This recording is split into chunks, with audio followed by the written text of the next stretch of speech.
अस्सलाम वालेकुम जी, मैं हूं समर हमदानी। और ये दुआ ज़हरा का केस आपने बिल्कुल सुना होगा कि एक बच्ची कुछ दिन पहले सुनने में आया कि अगवा हो गई और उसके बाद रिपोर्ट्स ही आई कि उस बच्ची ने कहीं निकाह कर लिया है किसी बच्चे के साथ। खैर, बीइंग एनएलपी कोच, यानी कि पहले मैं बता दूं, एनएलपी कोच होता है लाइफ कोच, जो आपको गाइड करता है कि आपको लाइफ में कोई मुश्किलात हो तो कैसे उसको हल किया जाए। अच्छा, अब इम्पॉर्टेंट एलिमेंट क्या है इस सब में? इस सब में इम्पॉर्टेंट एलिमेंट है तरबियत। अब हम जिसको तरबियत समझते आ रहे हैं आज तक, वो तरबियत फर्क है उससे जिसकी हमें जरूरत है।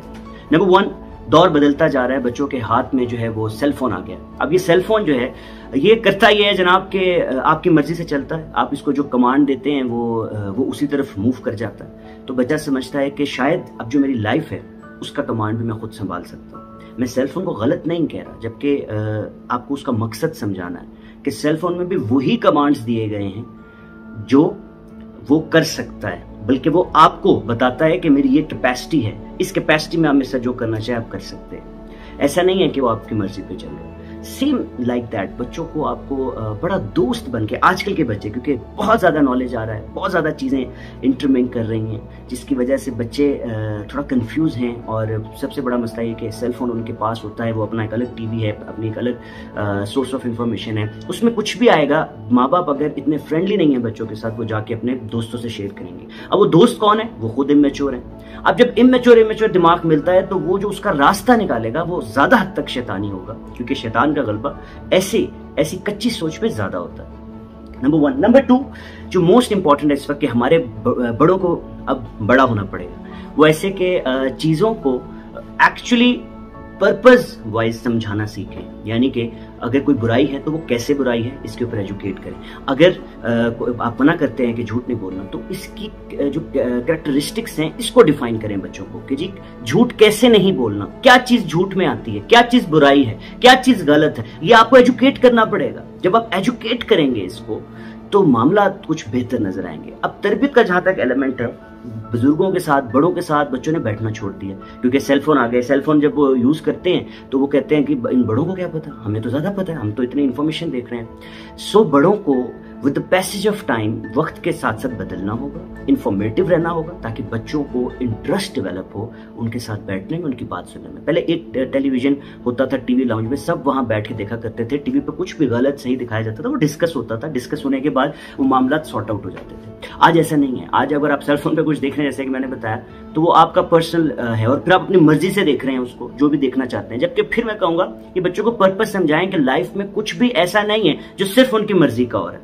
सब कुछ ना कुछ लिमिटेशन रखता है। सेलफोन की भी लिमिटेशन है। उसके बाद अब इस केस के ऊपर मैं थोड़ी सी लिमिटेड होकर बात करूं तो ये जो केस हुआ, इस बच्ची का जाना एंड शादी करना जिस एज में उसने किया, क्योंकि वो बच्ची लगती नहीं है मुझे 18 साल की, मुझे नहीं एटलीस्ट लगती। मैं कैरेक्टर असैसिनेशन नहीं कर रहा, हर किसी की अपनी पर्सनल लाइफ है। बट मैं ये जरूर कहूंगा कि अगर ऐसी कोई भी आपकी अगर औलाद है, आपका दोस्त है जो इस तरह का कुछ स्टेप लेना चाह रहा है, तो उसको पहले पर्पस समझाएं शादी का, कि ये है क्या। किसी एक दूसरे के साथ रहने के लिए आप, ऐसा नहीं है कि बस आप एक रोमांटिक लाइफ गुजार लेंगे फिल्मों की तरह, बिकॉज ऑफ द फैक्ट कि हमें रोमांटिसाइज करने की आदत हो गई है। हमें अच्छा लगता है, मोहब्बत अच्छी लगती है, लेकिन मोहब्बत के बहुत ज्यादा जो है वो आपके ऊपर फराइज हैं, आपने फराइज पूरे करने हैं। बीवी के फराइज हैं, आपकी अपनी जो जिंदगी होगी अज़वाजी उसके फराइज हैं, घर को टाइम देना है, घर का सिस्टम चलाना है, बच्चे होंगे, उनकी तरबियत है। हमारे यहाँ तो शायद शादी का पर्पस ही बड़ा सिंपल है कि एक जिस्म, दो जिस्म मिल रहे हैं। ऐसा नहीं है जी, दो खानदान मिल रहे हैं, दो जिंदगियां मिल रही हैं, और उसके बाद कोई नई जिंदगी जन्म लेगी, वो पर्पसफुली होगी। वो इसलिए नहीं कि आपने बस जो है वो एंजॉय किया रात को और उसके बाद उसका नतीजा आ गया। तो फिर ऐसी औलादें निकल आती हैं जिनकी तरबियत नहीं होती। सो तरबियत करने के लिए आपको पहले एजुकेट करना होगा कि व्हाट इज द रिलेशन, ये रिलेशन है क्या, ये शादी का, ये मोहब्बत का, आपस में बहन भाइयों का, माँ बाप, इन सब रिलेशन पे एजुकेट करें। इमोशनल सिस्टम्स को, जो आपके इमोशनल सिस्टम्स हैं, उनको रिस्पॉन्ड करने का टाइम दें। कोई गुस्सा करता है तो उसके गुस्से को आने दें और फिर समझाएं कि ये गुस्सा किस तरह गलत है, ताकि इमोशनल सिस्टम वो समझे, मोहब्बत करना समझे। हमारा ये सबसे बड़ा मसला है, हमें बचपन से ना गुस्सा होना सिखाया, ना हमें जज्बाती होना सिखाया, ना हमें सही हंसना सिखाया, ना हमें सही बात करना सिखाया। अब जब मोहब्बत होती है, कोई पसंद आता है, तो हमें पता नहीं होता हाउ टू रिस्पॉन्ड। फिर हमें यही समझ आता है कि बागी हो जाओ। बागी होना इज नॉट अ सोल्यूशन। अब ये बच्चे, मुझे नहीं लगता, तो मैं ये नहीं कह रहा, अल्लाह जैसी भी उनकी जो भी जिंदगी उनकी पर्सनल है, बट मैं सिर्फ इसलिए ताकि आप लोगों के एजुकेशन पर्पस के लिए हम इस पर बात कर रहे हैं।